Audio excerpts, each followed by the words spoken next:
ICC champions trophy 2025లో team India hot favourite గా బరిలోకి దిగుతుంది. 2013లో చివరిసారిగా ఛాంపియన్స్ ట్రోఫీ గెలిచిన భారత్ 2017లో త్రుటిలో టైటిల్ అయితే చేజార్చుకుంది.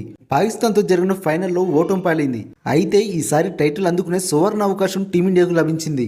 అదేంటో ఇప్పుడు మనం తెలుసుకునే ముందు ఫ్రెండ్స్, మన ఛానల్ మీరు ఇంతవరకు సబ్స్క్రైబ్ చేసుకోకపోతే ప్లీజ్ సబ్స్క్రైబ్ చేసుకుని వీడియోని అయితే లైక్ చేయండి. ఫిబ్రవరి 19 నుంచి పాకిస్తాన్ వేదికగా హైబ్రిడ్ మోడల్లో ఈ టోర్నీ జరగనున్న విషయం తెలిసిందే. భారత్ మ్యాచ్లు దుబాయ్ వేదికగా జరగనున్నాయి.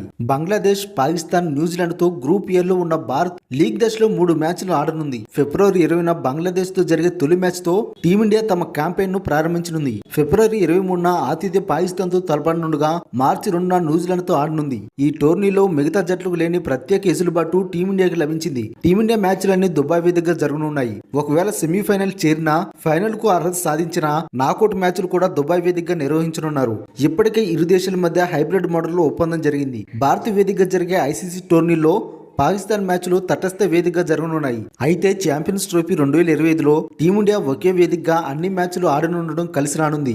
ఇతర జట్టులాగా ప్రతి వేదికలోని పరిస్థితులను అర్థం చేసుకునే అవసరం టీమిండియాకి అయితే లేదు. ఒక్కసారి దుబాయ్ పరిస్థితులను అలవాటు పడితే మిగతా మ్యాచ్ల్లో సునాయాసంగా రాణించవచ్చు.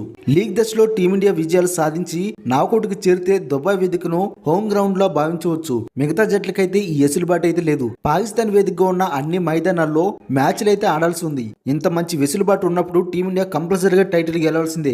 లేకుంటే అంతే సంగతులని క్రికెట్ విశ్లేషకులు అయితే అభిప్రాయపడుతున్నారు. మరి మీ యొక్క ఉద్దేశంలో ఈసారి ఛాంపియన్స్ ట్రోఫీ ఇండియా గెలుస్తుందో లేదో కామెంట్స్ రూపంలో తెలియజేయండి.